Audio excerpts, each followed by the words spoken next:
Contrary to media speculations that the embattled Ukraine has reached an agreement with the United States, U.S.-led President Donald Trump on the rare earth minerals deal required as exchange or economic benefits for the U.S. to continue to assist the warton Ukraine with military aid against ongoing President Vladimir Putin-led Russian military destructions and bring peace to the country. The Ukrainian President, Volodymyr Zelenskyy, in a video press release on Wednesday night debunks the speculations, saying, "The US and the Ukrainian teams have been working together in preparation for the negotiations on the terms of the economic deal this coming Friday in the US, signaling, no agreement has been reached yet." Zelenskyy in the video press release emphasized that for any meaningful peace deal to be reached, Europe must be involved in the negotiations and the peace deal must guarantee Ukraine territorial security from future Russia invasions and encroachments. In addition to the video press release posted on his verified X social media account, he also tweeted and stated thus, "Today, there has been a lot of international work. Our teams are working with the United States as we prepare for negotiations this Friday, the agreement with the US. The support of our country and people, peace and security guarantees are the key to ensuring that Russia can no longer destroy the lives of other nations.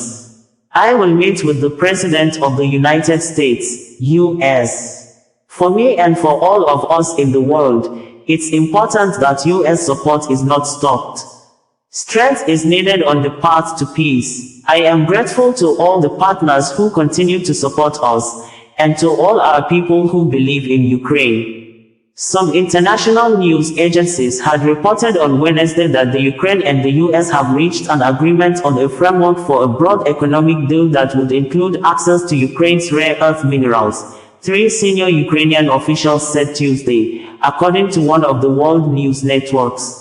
According to AP, the officials, who were familiar with the matter, spoke on the condition of anonymity because they were not authorized to speak publicly. One of them said that Kyiv hopes that signing the agreement will ensure the continued flow of U.S. military support that Ukraine urgently needs. The agreement could be signed as early as Friday, and plans are being drawn up for Ukrainian President Volodymyr Zelenskyy to travel to Washington to meet President Donald Trump, according to one of the Ukrainian officials.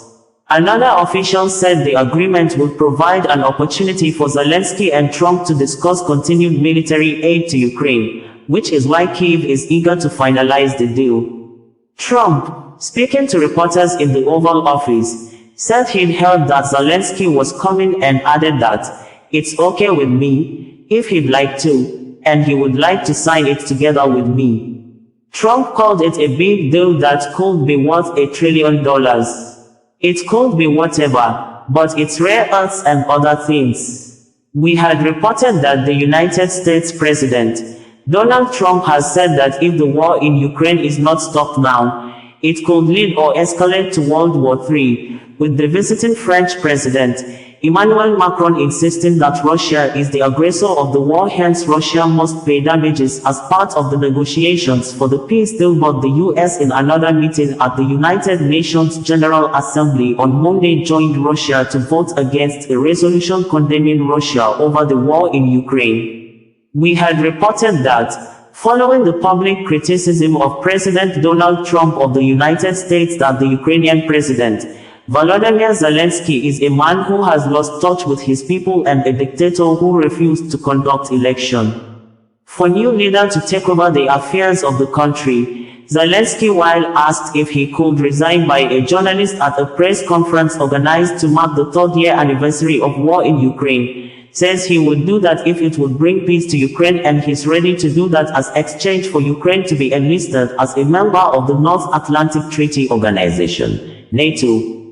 We had earlier reported that despite the medical condition that he's under the high flow of oxygen in the hospital over double pneumonia, Pope Francis on Sunday, on the eve of the third-year anniversary of the war in Ukraine launched by President Vladimir Putin-led Russia government, called on everyone in the world to remember victims of the war in Ukraine, describing the war, which started on February 24, 2022, as painful, shameful for all humanity.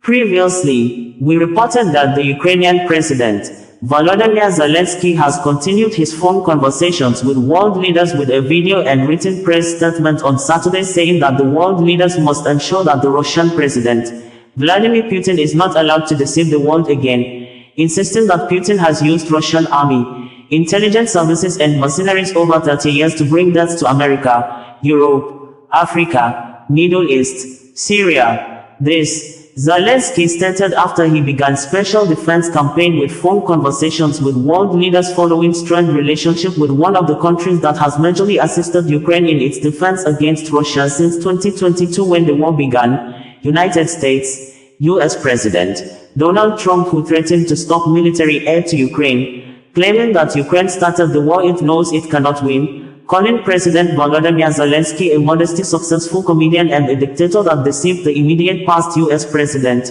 Joe Biden to commit over $350 billion of U.S. taxpayers' money on a war the North America country will not get any profit in return, with the Ukrainian President accusing Donald Trump of disinformation and saying that Putin-led Russia has intensified attacks and launched massive bomb destructions on Ukraine cities and villages during the week of Donald Trump's outburst. Osasua Radio, bringing you the news in a more digital way.